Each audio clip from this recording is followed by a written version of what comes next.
Oh, Jay-Z got the situation got worse, bro. I'm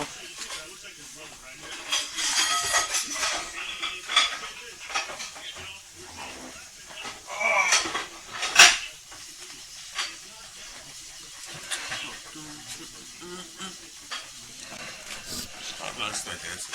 Yeah. Oh, what the hell happened, bro?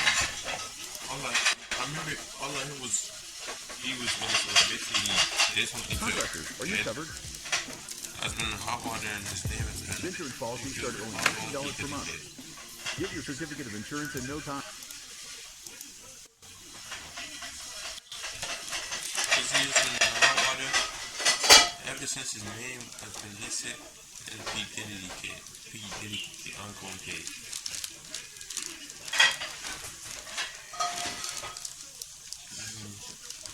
She lied about almost everything. Damn. Dewey lied just to defame, destroy his name. Since he was friends with.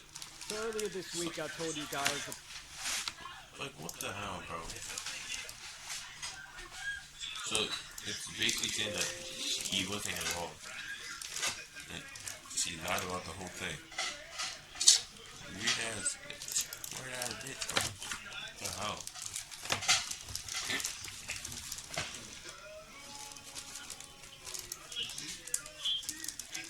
About some very serious allegations being levied against rapper.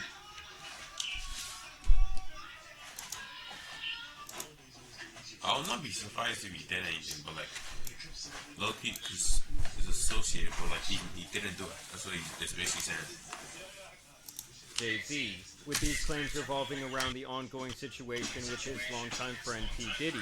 The claim was that back in the year 2000, Jay-Z and Diddy took turns violating a 13-year-old girl at a VMA's after party. The girl claimed she was dropped off at Radio. That's allegedly. Allegedly what it said. Allegedly what it said. No.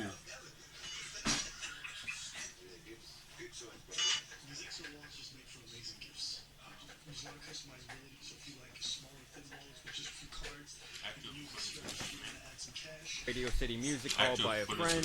She says that she tried to get into the VMAs but ultimately failed, and that she then approached Diddy's limo driver who would take her to an after party thrown by Diddy himself, where she claims that she was given a mixed drink that would make her lose control of her body, and this is when she was allegedly taken advantage of. And even when I read the initial court filing, I did have some questions about how valid it really was. Like, I get that it was a different time, but to me, no one in their right mind would leave a kid in New York City unsupervised for hours on end. I also found it curious that she claims that she was under the influence of a substance that made her lose control of her body, but she somehow still had the wherewithal to get a grown man off of her by punching him in the face. Okay, that's actually true. How the hell? Oh, I'm drunk. I was under the influence. So it's gonna be weak as shit. And he's not even gonna get off. If you think about it, he's not gonna get off. It's gonna be weak ass punch. And that she was able to run out of the room, out of the mansion, and retrace. And he's running up to the shit. She was really crawling, no, fucking running. You can't control your body. Away on foot back to a gas station, while presumably still under the influence and in the middle of the night. Walking with her more did. Walking would have made her dizzy. And she was probably falling on the floor. Didn't think about it. Also, the whole part where Diddy comes in and allegedly says, "You're ready to party," sounded like something out of a fan fiction more than anything else. And now this woman has actually come forward with an anonymous interview via NBC, and there is a serious lack of consistency with her story, to say the least. And before I roll the clip, I do want to try and remain as sensitive as I can be, because NBC does start this by saying this woman does actually have a mental disorder, as I believe they have vetted her background, and this woman has been diagnosed with autism. You should always advocate for yourself and be a voice for yourself. You should never let what somebody else did ruin or run your life. A 38-year-old mother from Alabama who has filed a lawsuit accusing Sean Diddy Combs and Jay-Z of raping her when she was 13 years old is speaking out to NBC News for the first time. So yes, 25 years later, this mother from Kids after that.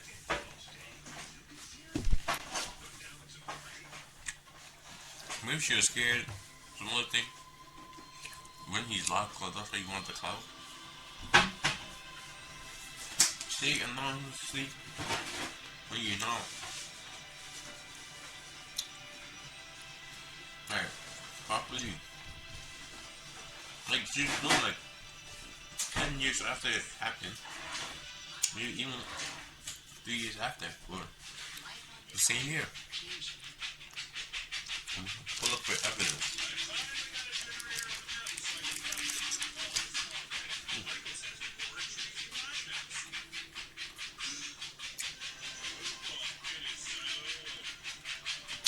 Alabama is coming forward to speak her alleged piece. She asked us not to reveal her identity. What made you want to come forward and talk today?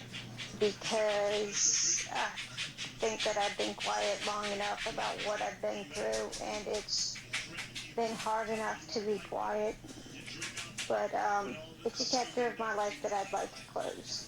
And like I've told you guys in previous videos, ever since Diddy's house was raided and he was actually detained by the authorities, you've had all these different people coming forward making allegations. From the word clout. For clout, some of them might be true, but for clout, money, what other things? Of criminal activity against him. I believe the total was somewhere around 120 at this point. And while I do believe a lot of those claims will be valid and they will see their day in court, I do think what will also come with that is some bad actors acting in bad faith, really just kind of looking for a payday or a settlement. And I do think that as her story kind of falls apart here in this news segment, you guys will see too that that's most likely what this was. An NBC News review of her account found inconsistencies with her allegations. She says that she went to the MTV Video Music Awards in 2000 to catch a glimpse of her favorite celebrities. You weren't scared to be all alone? No, with having autism is like feeling like you live your life in a shattered tree juggle ball. The world's on fire. The fire is inside the ball with you, but there's no way for you to get out. And listen, yo, I know she's probably trying to say something really deep there about, you know, her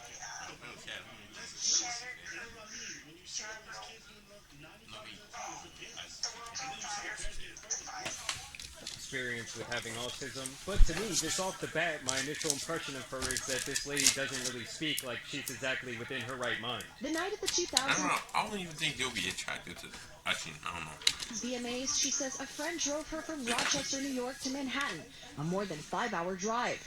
I mean, come on, guys. This 5-hour drive, and then you're gonna leave a 13-year-old kid in New York City all by themselves? Like, did it take the dad 5 hours to come drive and pick her up? Her attorney provided NBC News with the name of the friend who has since died. The woman says she spoke to Damn.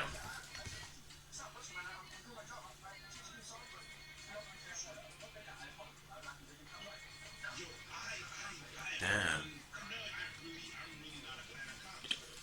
Combs' limo driver who offered her a ride to an after party. I stumbled upon Diddy's driver, who told me that I was exactly what Diddy was looking for. What did you think when he said that to you? You're not a child, you're a man. So stop wearing so many layers to go outside. Man. And get the bearskin tactical. I think. What's this? I fake. I admit that I was just pretty. And here's where her story really starts to fall apart, as several of the alleged witnesses in this situation all have alibis for that night, and many of them were not even in the same state. He went to a White House, she says, where she spoke to musicians Benji Madden and his brother. I'm talking to Benji Madden about his tattoo because, you know, I have a news about his tattoo that's last supper because I have a religious background. Let me repeat the volume. I can't hear it. Okay, so like basically, what she's trying to say is that bro, I can't even hear shit, bro. I think I might be partially deaf. Oh my titties. Bro, I usually got it out when I didn't bring out you didn't want to take it. So it was just something to talk about. And so those guys are actually both members of the band Good Charlotte, and they did actually release a statement saying that they were nowhere near New York. Yo, basically I think she's pull up with a different person. On the night of September 7, 2000. And as you can see here by an archive of their tour, they were at the Vic Theater that night in Chicago, Illinois. As you guys can see, this website also confirms that information and notes that they were touring with Eve 6 and OPM. And listen, I'm not the best at geography, guys, but Illinois, it's a pretty far away from New York just to go to a Diddy party. At the after party, she says she had a drink that made her feel woozy. Then she says Combs and Carter took turns raping her while a female celebrity watched. Juicy comes in and rapes me. Well, at that point, I was fighting, trying to get away from him, and he put his hand over my mouth and told me to stop it, cut the. After the alleged, she says she ran to a gas station where she called her father. She should show the gas station. Now look at me tell me. Show the gas station and Who picked her up and drove her home. That's what I'm saying, like, did this guy have to come from 5 hours away? And don't worry, guys, we won't have to wonder because they do actually get a statement from the dad here in a little bit. He wrote home in silence. He didn't ask me what happened. He didn't ask me what I did or where I was. In an interview with NBC News, her father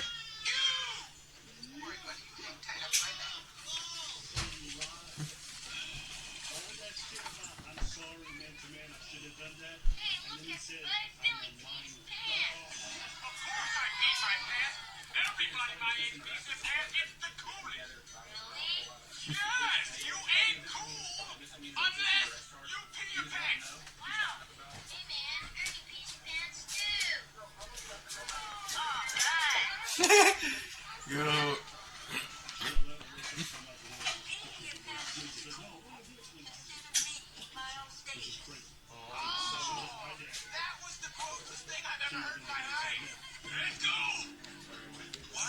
said he could not verify the claims. Quote, I felt like I would remember that, and I don't.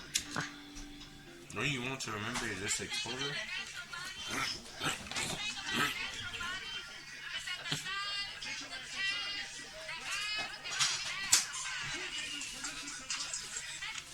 I have a lot going on, but I mean, that's something that would definitely stick in my mind. And to me at that point, it's like, okay, the case is closed. Her own father is saying he has no recollection of this event at all. So the people...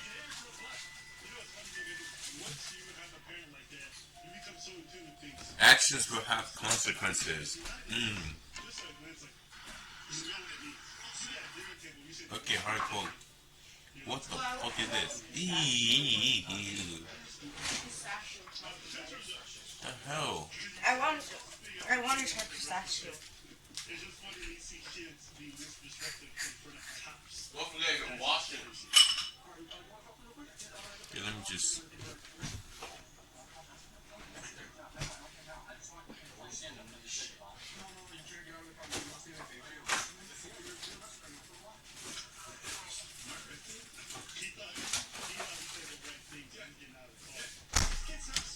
People at the party she allegedly talked to, it's already been debunked. They weren't even in the same state.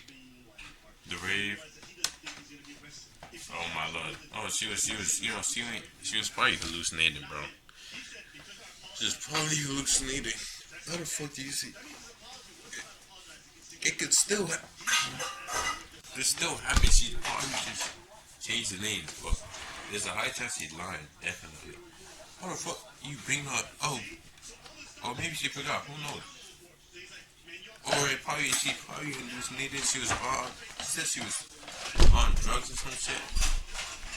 Over the influence, so she probably hallucinated the whole thing. It was probably a different guy. Did not look like P. Diddy. Oh. She probably went to like a frat party or some shit. After that, and they did it.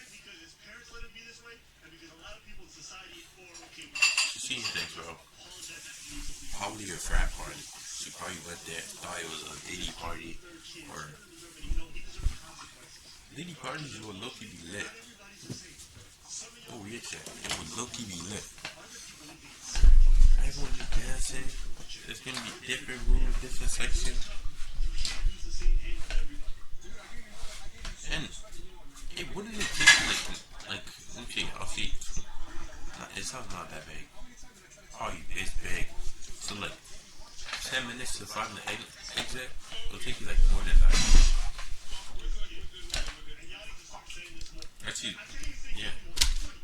And now even her own father is saying, yeah, I don't remember that ever happening. Oh, she pulled up with the, oh, Dad, could you help me? She was like, oh, Dad, could you help me lie? This nigga said, no. And she brought him up, and he told the truth. God damn. That's like 2 out of the 3 key witnesses. I mean, the only other person would be like a gas station clerk. Oh, and I forgot the friend that drops her off that conveniently already passed away. I mean, what 13-year-old has some... He's not here no more.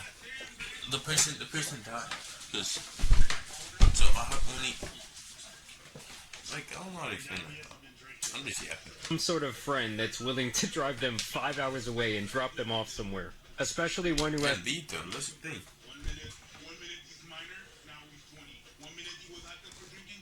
Like, what? Drops you off and left you there. What kind of friend is that? How does not helping friends? Depending if you said you're gonna come back yourself. That's a mental condition. I mean, come on, guys. When we asked the woman about the contradictions in a phone interview on Friday, she said that she stands by her statements. I have made some mistakes, she said. Honestly, what is the clearest is what happened to me. The inconsistencies in her account of an incident alleged to have happened 24 years ago does not necessarily mean the allegations are false. The accuser's attorney, Tony Busby, said, because they have interrogated her intensely, she has even agreed to submit to a polygraph. This has been extremely distressing for her, to the point that she has experienced seizures and had to seek medical treatment due to distress. Is she feeling?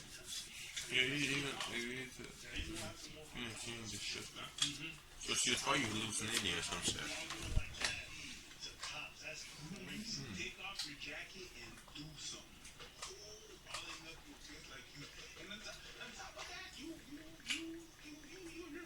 Yes. Amy. Alex.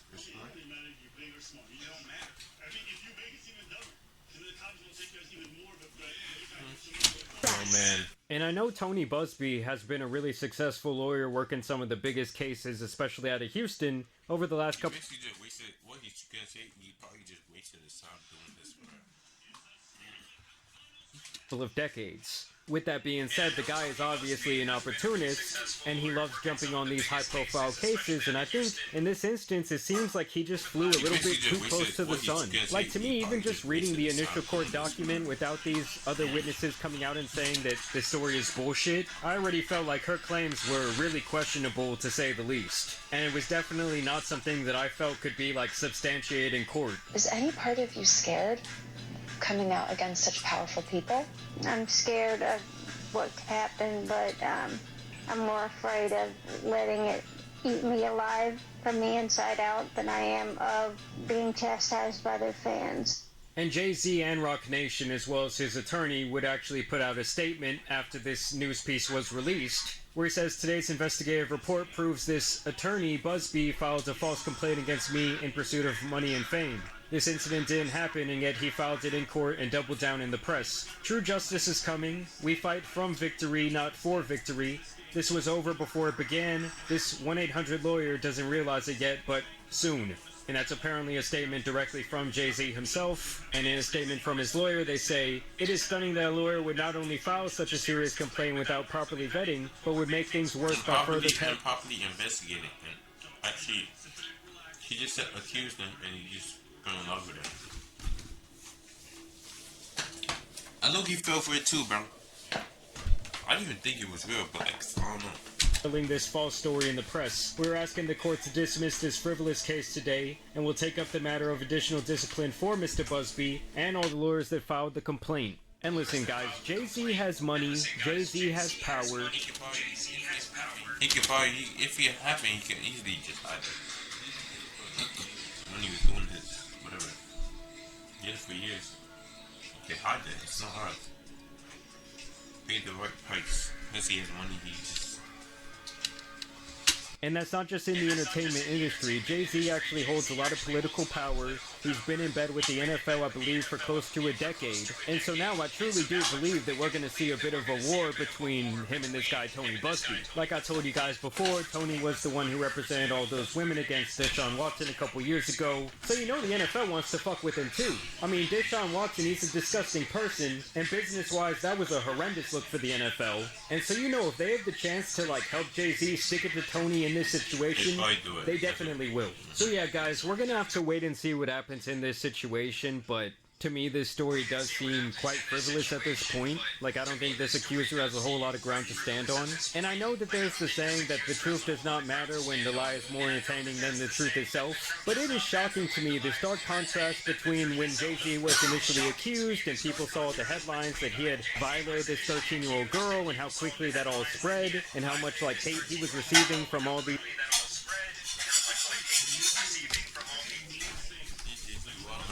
What's the detention center?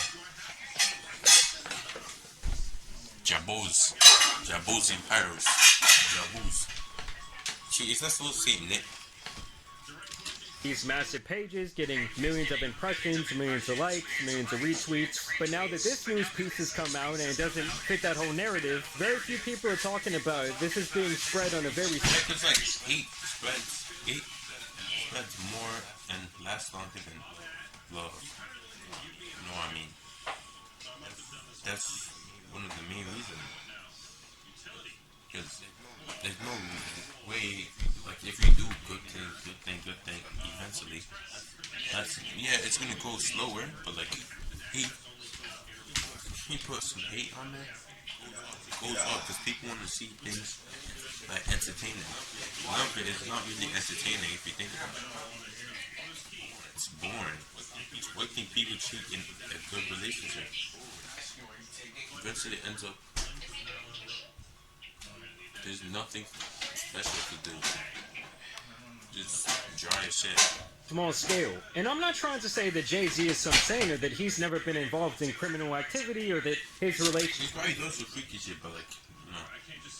It's what it is.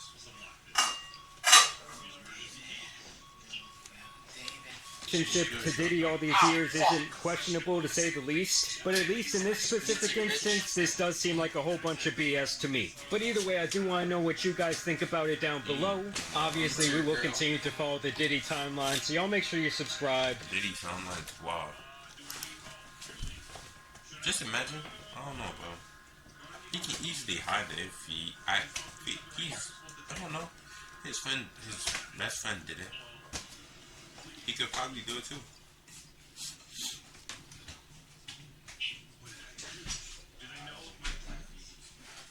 Loki probably do it too, plus. It is what it is. Everything can go.